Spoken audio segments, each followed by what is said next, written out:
الخلق والأمر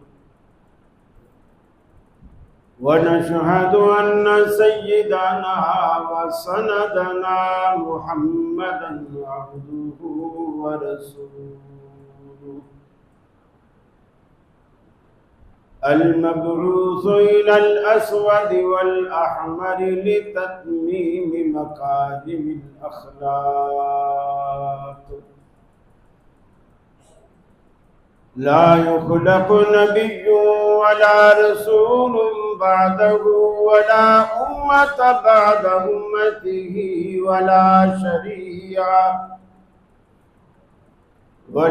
شريعة بعد شريعته ولا كتاب بعد كتابه وصلى الله تعالى عليه وعلى آله وصحابه الذين هم خلاصة العرب الذين هم مفاتيح الرحمة ومصابيح الغرر. أعوذ بالله السميع العليم من الشيطان الرجيم. بسم الله الرحمن الرحيم. إن الذين قالوا ربنا الله ثم استقاموا تتنزل عليهم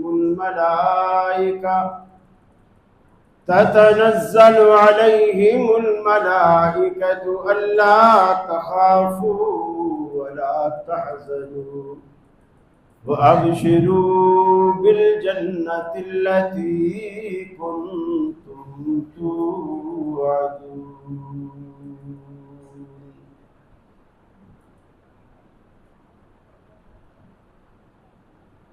یہ مقصد ہے کہ دنیا سے جہالت دور ہو جائے، کلام اللہ سے مومن کا دل پر نور ہو جائے۔ یا الہی جب تک کہ میرے جسم میں جان رہے، تجھ پہ صدقے تیرے محبوب پہ قربان رہے، میں رہوں یا نہ رہوں پر دل کی ہے یہ دعا، دین احمد اور عزت قرآن رہے۔ عزیز ساتھیو، دوستو، بزرگوں، رمضان المبارک کے بعد شوال کا یہ پہلا جمعہ ہے۔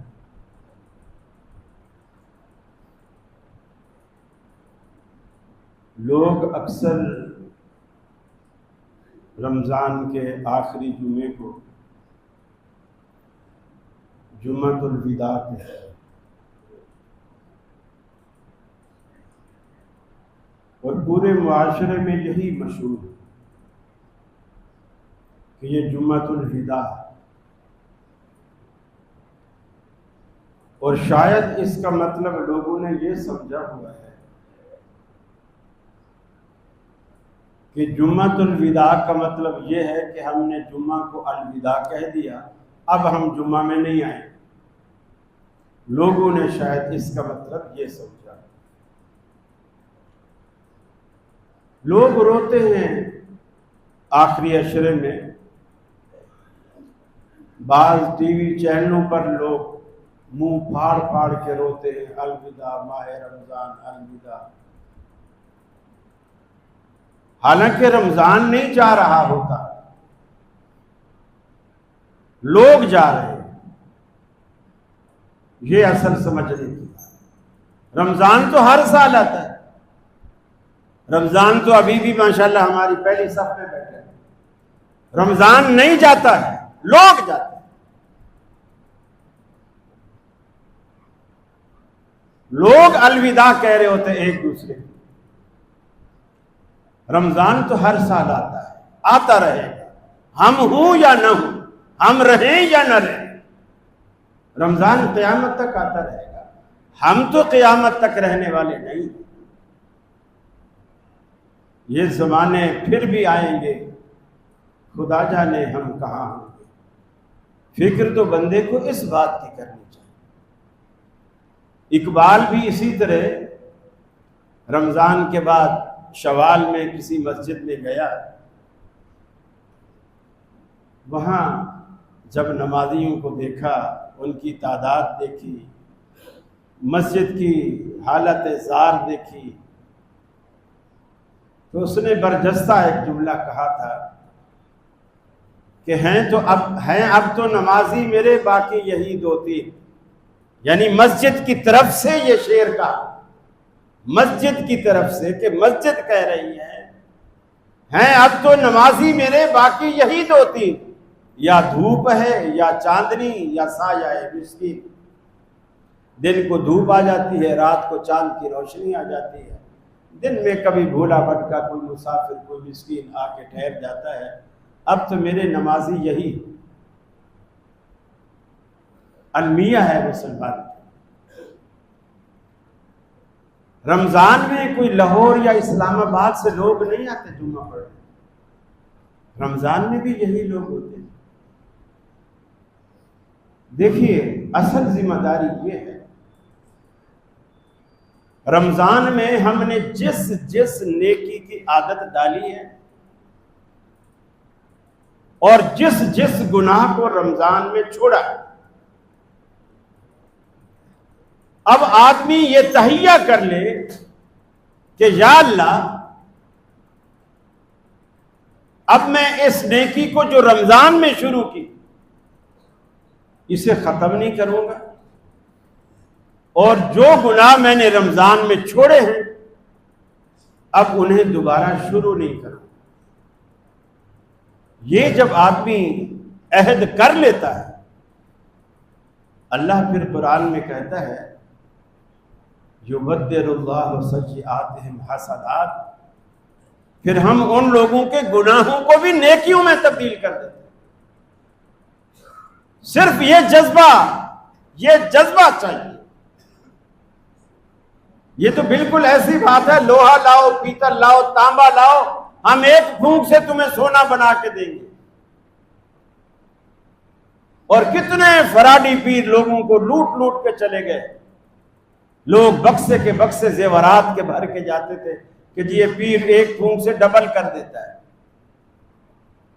لیکن اللہ تعالی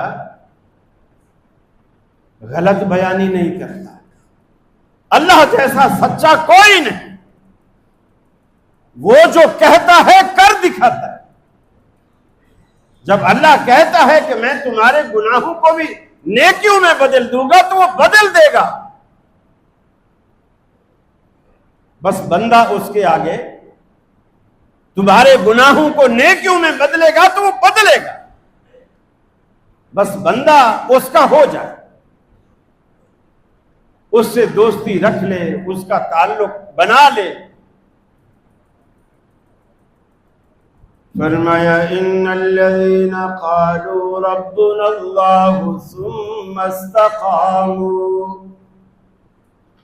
بے شک وہ لوگ جنہوں نے منہ سے کہا، زبان سے کہا ربنا اللہ، ہمارا رب اللہ ہے، زبان سے اقرار کیا، دل میں بھی اس پہ یقین کیا، دل میں بھی ایمان موجود ہے، زبان پہ بھی اقرار موجود ہے، ثم استقاموا، اس اعلان کے بعد کہ اے الہ العالمین ہم نے تجھے اپنا رب مان لیا، اس اقرار کے بعد ثم استقاموا، اس پر ثابت قدم ہو گئے، اس پر ڈٹ گئے، پھر ادھر ادھر نہیں دیکھا، دائیں بائیں نہیں دیکھا، آگے پیچھے نہیں دیکھا، اسی یقین پر ڈٹ گئے۔ تتنزل علیہم الملائکہ، ہم پھر کیا کرتے ہیں جب بندے ہمارے بن جاتے ہیں، اقرار ہمارے آگے کر لیتے ہیں اور اس پر ثابت قدم ہو جاتے ہیں، فصلی بٹھیروں والا کردار ادا نہیں کرتے، بلکہ اصلی اور نسلی بن کر ہمارے ہو کر رہ جاتے ہیں۔ ہم پھر کیا کرتے ہیں؟ تتنزل علیہم الملائکہ، ہم ان پر ایسے فرشتوں کے جھنڈ بھیجتے ہیں، فرشتوں کا نزول ان پر فرماتے ہیں۔ وہ فرشتے آ کر کے کیا کام کرتے ہیں؟ انہیں تسلیاں دیتے ہیں، اللہ تخافوا ولا تحزنوا، ارے خوف نہ کھاؤ، غم نہ کرو۔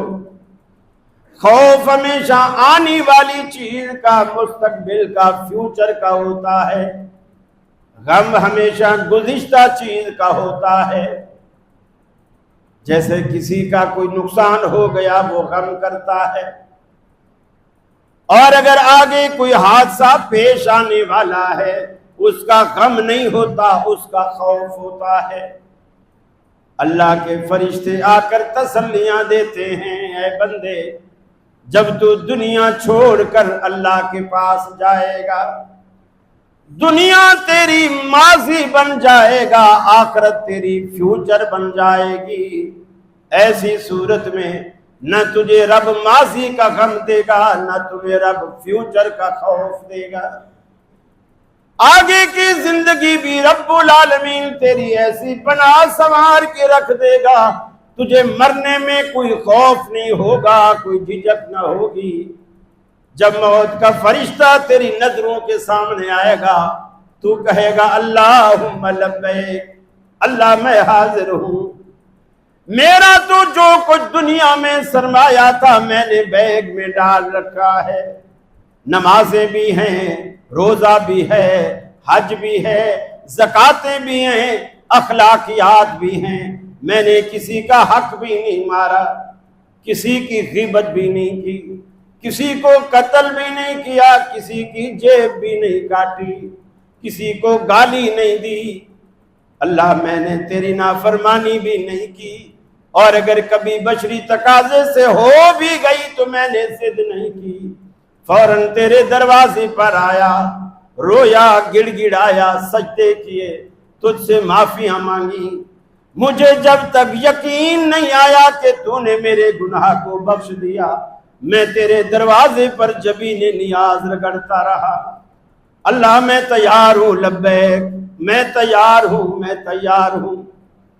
پھر نہیں کہتا کہ الہ العالمین، گناہگاروں کی طرح نہیں کہتا کہ الہ العالمین اگر تو ایک لمحے کے لیے ہمیں مہلت دے دے، فرشتے کو روک دے، زندگی بخش دے، صرف اتنی مہلت دے دے، لولا اخرتنی الی اجل قریب فاصدق واکن من الصالحین، اگر تو تھوڑی سی مہلت دے دے، میرا جتنا بینک بیلنس ہے میں سارے کا سارا تیرے نام پہ صدقہ کر دوں گا، سارا کا سارا تیرے نام پہ صدقہ کر دوں گا، تہجد بھی نہیں چھوڑوں گا، فرض نمازیں ترک کرنا تو دور کی بات ہے، میں نفل بھی نہیں چھوڑوں گا، اکم من الصالحین، جن کو تو نیک کہتا ہے میں بھی انہی لوگوں میں شامل ہو جاؤں گا۔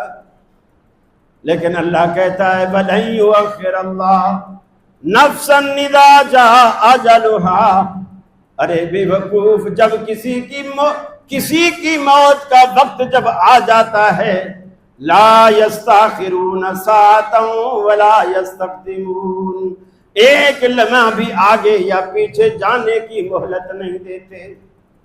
ہمارے ہاں بالکل ایسا کڑا نظام ہے، مجال ہے جو اللہ کے نظام الاوقات کی گھڑیاں کبھی فیل ہوتی ہوں بجلی جانے سے، سیل ختم ہونے سے۔ جب بجلی اور سیل نہیں ہوتے تھے نا، جب بھی اللہ کے نظام کی گھڑیاں بالکل ایکوریٹ چلا کرتی، سورج کو دیکھ لیں، چاند کو دیکھ لیں، رات ہو، دن ہو، طوفان ہو، زلزلے ہو، کچھ بھی ہو، یہ نظام شمسی اسی گھڑی کے تحت اسی ٹائم سے چل رہا ہے۔ دنیا آ رہی ہے، جا رہی ہے، سورج کو، چاند کو اس کی کوئی پرواہ نہیں۔ کون آتا ہے، کون جاتا ہے، کون پیدا ہوتا ہے اور کون مرتا ہے، ان کو کوئی پرواہ نہیں۔ فرمایا مسلمان اصل جو مسلمان کی زندگی ہے نا، وہ نیکی کرنے کے بعد ثم استقام، اس پہ ڈٹ جائے، اس پہ ڈٹ جائے۔ عقیدہ توحید اپنایا، اس پہ ڈٹ گئے، نماز شروع کی، اس پہ ڈٹ گئے، روزے رکھنے شروع کیے، اس پہ ڈٹ گئے، پھر اس کے قدم پیچھے نہیں جاتے۔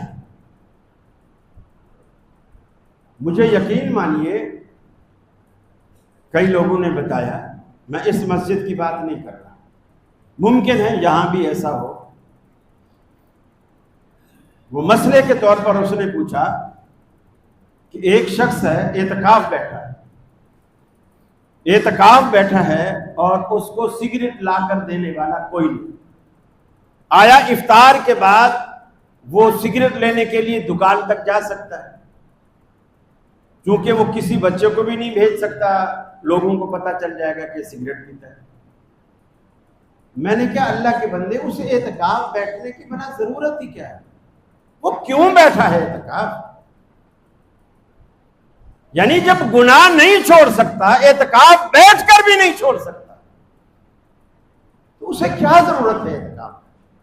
لوگ دیکھا دیکھی، یار وہ جنید بھی بیٹھ رہا ہے، سلیم تو بھی بیٹھ رہا ہے، دونوں دوست بیٹھ جاتے ہیں، مزہ ہے، تیرے گھر سے بھی کھانا آئے گا، میرے گھر سے بھی کھانا آئے گا، دونوں ٹفن ملا لیں گے، کھانا اکٹھے کھائیں گے۔ یہ کوئی تفریح ہے؟ کوئی پکنک ہے؟ یعنی اللہ کی عبادت کا مقصد ہی نہیں سمجھا جائے۔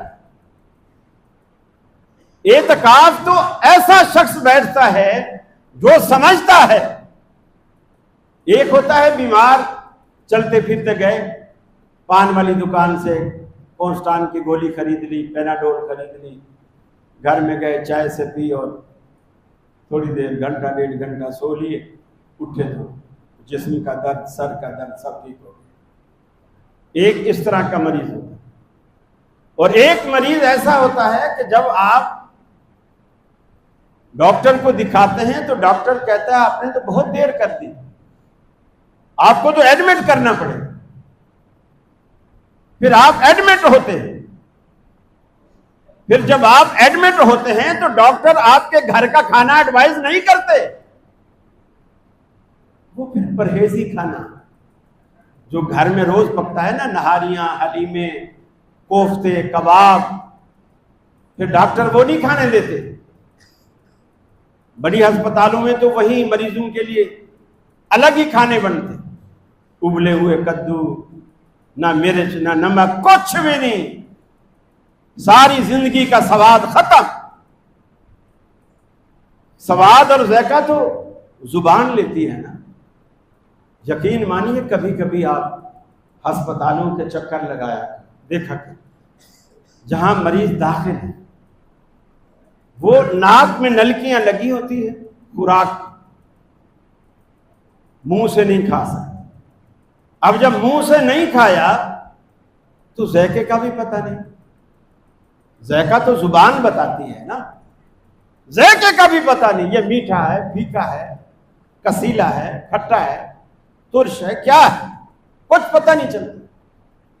ناک سے نرسیں چمچ چمچ ڈال رہی ہیں، اس نلکی کے راستے سے وہ پیٹ میں جا رہا ہے، بس زندہ رہنے کے لیے کھایا پیا جا رہا ہے۔ بنگلہ ہے، بینک بیلنس ہے، کاریں ہیں، جائیداد ہے، نوکر چاکر ہیں، لیکن اچھی چیز کھا نہیں سکتا، اچھی چیز کھا نہیں سکتا۔ میرے بھائیوں، اللہ تعالیٰ کا کتنا بڑا احسان ہے، آپ اپنے پاؤں پہ چل کے آتے ہیں، مسجد چل کے جاتے ہیں، کسی کے محتاج نہیں ہیں، منہ سے کھاتے ہیں، ہر ایک چیز، ہر نوالے کا مزہ لیتے ہیں، لذت لے لے کے چباتے ہیں، پھر اسے حلق سے اتارتے ہیں۔ بے شک آپ غریب ہیں تو کیا ہوا، یہ اللہ کا شکر نہیں ہے کہ آپ محتاج نہیں ہیں کسی کے، اپنے ہاتھ سے کھاتے ہیں، عزت سے کھاتے ہیں، بے شک کم کھاتے ہیں، کیا فرق ہے؟ جو بھی کھاتے ہیں آپ مزے لے لے کے کھاتے ہیں۔ رمضان میں جب سارا دن انسان بھوکا اور پیاسا رہتا ہے اور شام کو جب روزہ کھولتا ہے، یقین مانیے شربت نہ بھی ہو نا، سادہ پانی بھی اتنا مزے کا لگتا ہے، اس کو بھی پی کے بندہ بے ساختہ کہتا ہے الحمدللہ الحمدللہ۔ یہ کتنی بڑی نعمت ہے پانی، جسے ہم پتہ نہیں کتنا ضائع کرتے ہیں۔ بعض لوگ وضو بھی کر رہے ہوتے ہیں تو اتنا پانی بہاتے ہیں جیسے غسل کر لیا، ایک بالٹی سے وضو کر، ٹوٹی کھلی بھی مسواک کیا جا رہا ہے، ایک ایک چیز کو گرمی کے موسم میں 5 6 دفعہ منہ دھویا جا رہا ہے۔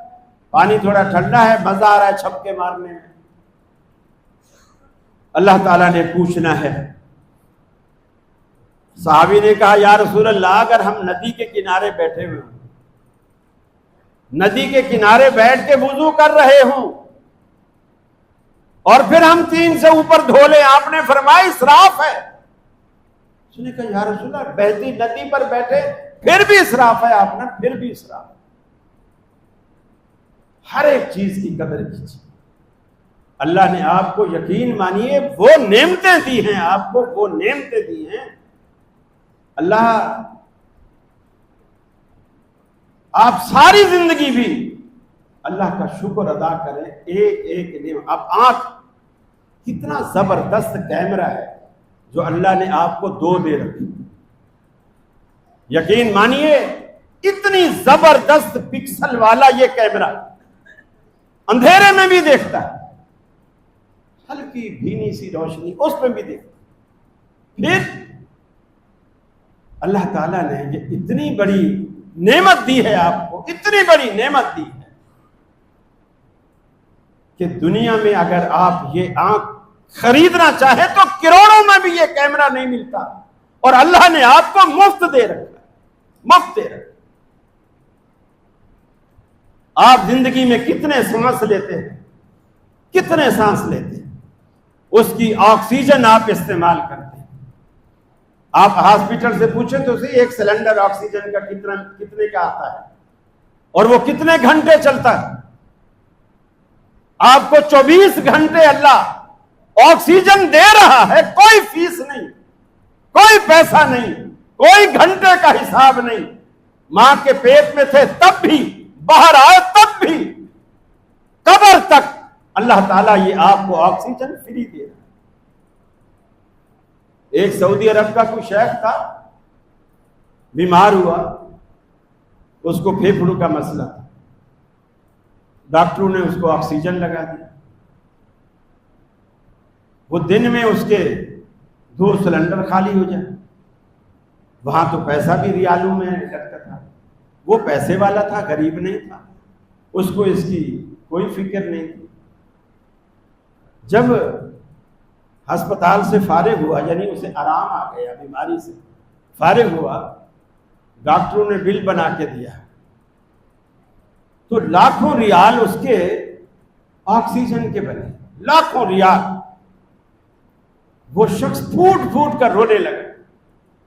ہسپتال والے سمجھے شاید یہ زیادہ بل دیکھ کے رو رہا، یہ بل نہیں پے کر رہا۔ اس کو کہا کہ جی آپ درخواست دے دیں کہ آپ غریب ہیں، ہم آپ کو زکوٰۃ فنڈ سے یہ سارا کچھ مفت مہیا کر دیں گے۔ اس نے کہا نہیں، میں تو اس سے ڈبل قیمت بھی دے سکتا ہوں، اللہ نے مجھے بہت کچھ دے رکھا ہے۔ مجھے رونا اس بات کا آ رہا ہے میں اتنا عرصہ تمہارے پاس رہا اور میرا صرف آکسیجن کا بل لاکھوں ریال بن گیا، اور میں اللہ کی دنیا میں جب سے پیدا ہوا ہوں اب تک رہ رہا، اللہ نے مجھے کبھی بل نہیں بھیجا، کبھی بل نہیں بھیجا۔ اور اگر وہ بھی ہمیں آکسیجن بل سے دیتا، یقین مانیے کھانا پینا تو بہت دور کی بات ہے، ہم ساری زندگی جو کماتے آکسیجن پہ لگا دیتے۔ یہ اس کا احسان نہیں ہے، ہر چیز مفت دے رہا ہے، آپ کو پانی دے رہا ہے، آپ کو آکسیجن دے رہا ہے، آپ کو روشنی دے رہا ہے، آپ کو دھوپ دے رہا ہے، جو آپ کی صحت کے لیے، آپ کی فصلوں کے لیے کتنا ضروری ہے. آج لوگ اس کی بجلی بنا رہے ہیں سولر سسٹم کے تحت. یہ سارا کچھ اللہ رب العالمین آپ کو فری دے رہا ہے، اور ہم ہیں جو اس کی نعمت کی قدر نہیں کرتے، ناشکر ہیں. حالانکہ اللہ کا وعدہ ہے، فرمایا لئن شکرتم لازیدنکم ولئن کفرتم ان عذابی لشدید. اگر تم اللہ کے شکر گزار بندے بن جاؤ، لازیدنکم، میری عنایات، میرے انعام و کرام تم پر بڑھتے چلے جائیں گے. وَلَئِن كَفَرْتُمْ، اور اگر تم ناشکری پہ اتر آؤ، ان عذابی لشدید، یاد رکھ لو میرا عذاب بہت ہی سخت ہے. اے میرے بندو، ہمیشہ رب العالمین کہتا ہے کہ مجھ سے یہ دعا کیا کرو، ربنا افرغ علینا، اے رب العالمین لا تزغ قلوبنا بعد اذ ہدیتنا وہب لنا من لدنک رحمہ انک انت الوہاب. اللہ کہتا ہے میرے بندو یہ دعا مانگا کرو، لا تزغ قلوبنا بعد اذ ہدیتنا، اے ہمارے رب ہمارے دلوں کو راہ راست پہ لانے کے بعد پھر گمراہ نہ کر، پھر ٹیڑھا نہ کر، پھر اس میں کجی پیدا نہ کر. جب تو نے ہمیں ہدایت دے دی پھر راہ راست پہ ثابت قدم رکھ. وَهَبْ لَنَا مِن لَّدُنْكَ رَحْمَةً، اللہ اپنی طرف سے رحمتوں کے دروازے ہم پر کھول دے. ہم تیری رحمت کے محتاج ہیں، اپنی رحمتوں کے دروازے ہم پر کھول دے. انک انت الوہاب، بے شک تو ہی عطا کرنے والا ہے، تیرے سوا کوئی دینے والا نہیں. اللہ رب العالمین سے یہ مانگا کیجئے. اے اللہ رمضان میں جس جس نیکی کی تو نے ہمیں توفیق عطا کی، رمضان کے بعد بھی وہ نیکیاں ہماری زندگی میں جاری و ساری رکھ. جس جس گناہ سے بچنے کی تو نے ہمیں توفیق دی، رمضان کے بعد اس گناہ سے بچنا اب بھی ہمارا مقدر بنا دے. ہم پھر دوبارہ اس گناہ کے قریب کبھی نہ جائیں. اور جب بھی انسان اکیلا خلوت میں تنہائی میں بیٹھا ہونا، انسان اپنی اوقات کو یاد کرے کہ میں کیا تھا اور اللہ نے کیا سے کیا بنا دیا. ہماری یہ اوقات تھی، جو کچھ آج ہم ہیں کیا ہماری یہ اوقات تھی؟ یہ سب اس کا فضل، اس کا احسان. حدیث میں آتا ہے اللہ تعالیٰ نے 3 بندوں کو آزمایا. 3 بندوں کو آزمایا، بڑا طویل واقعہ ہے لیکن میں اختصار کے ساتھ بتاتا ہوں. ایک گنجا تھا، ایک کوڑھی تھا، ایک اندھا تھا. گنجے کے پاس آیا ایک فرشتہ اور اس کو کہنے لگا میں اللہ کی طرف سے بھیجا گیا ہوں، تیری مدد کرنے آیا ہوں، تو بتا تجھے کیا چاہیے. اس نے کہا ایک تو یہ میرا گنجا پن ختم ہو جائے، اور غریب آدمی ہوں تو مال و دولت مل جائے. اس زمانے میں مال و دولت ہوتے تھے یہ اونٹ، جانور، گائے، بیل، بکریاں، بھیڑے، یہ مویشی جو ہوتے تھے یہ بڑی مال و دولت تھی اس دور کی. چونکہ چرانا بھی جنگلوں میں ہو جاتا تھا، فری بھی ہو جاتا تھا، دودھ مل جاتا تھا، لوگ دودھ بیچ کے اپنا بھی پیٹ پالتے، معیشت بھی، کبھی کھانے پینے میں وہ ہو گئی تو بکری کاٹ لی، اس طرح. اس نے دعا کی، اللہ نے اس کے سر پہ بال بھی دے دیے، اس کو مال مویشی بھی دے دیے. فرشتہ چلا گیا. دوسرے کے پاس گیا جو کوڑی تھی، سارے جسم پہ پھوڑے ہیں، کوڑ. اس کو بھی یہی سوال کیا. اس نے کہا یار ساری دنیا مجھ سے نفرت کرتی ہے، میرے پاس کوئی نہیں بیٹھتا، مجھ سے بات کرنا کوئی گوارا نہیں کرتا، اور یہ میرا جسم ٹھیک ہو جائے، میں تندرست ہو جاؤں، خوبصورت ہو جاؤں. پھر اس نے مال و دولت کی بھی خواہش کی تو اس فرشتے نے دعا کی، وہ ٹھیک بھی ہو گیا، مال و دولت بھی مل گیا اس کو۔ تیسرے کے پاس گیا، وہ نابینا، اس کو کہا تیری کوئی خواہش ہو، میں اللہ کی طرف سے بھیجا گیا ہوں۔ اس نے کہا پہلی خواہش تو یہ ہے میری آنکھیں نہیں ہیں، میرا دنیا میں آنا نہ آنا برابر ہے، میں نے کسی چیز کو دیکھا ہی نہیں آج تک، تو میری یہ آنکھیں لوٹ آئیں، میں سب کو دیکھنے لگ جاؤں۔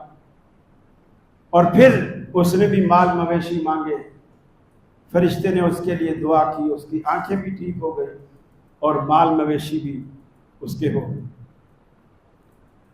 اب کئی سال گزر گئے، اب ان کا امتحان شروع۔ اب جو کم ظرف لوگ ہوتے ہیں نا، وہ اپنی اصلیت کو بھول جاتے، یہ کم ظرفی۔ کسی کو آپ کہو نا وہ یار تم، مثلا آج وہ کراچی میں کسی فیکٹری کا مالک ہو، بہت اونچی فیکٹری ہو اس کی، اور کئی سو نوکر چاکر اس فیکٹری میں کام کرتے ہیں، تو اس کو کوئی پرانے وقت کا اس کے گاؤں کا بندہ کوئی آ کے مل جائے اور اس کو بولے او جنید میاں تم وہی نہیں، وہ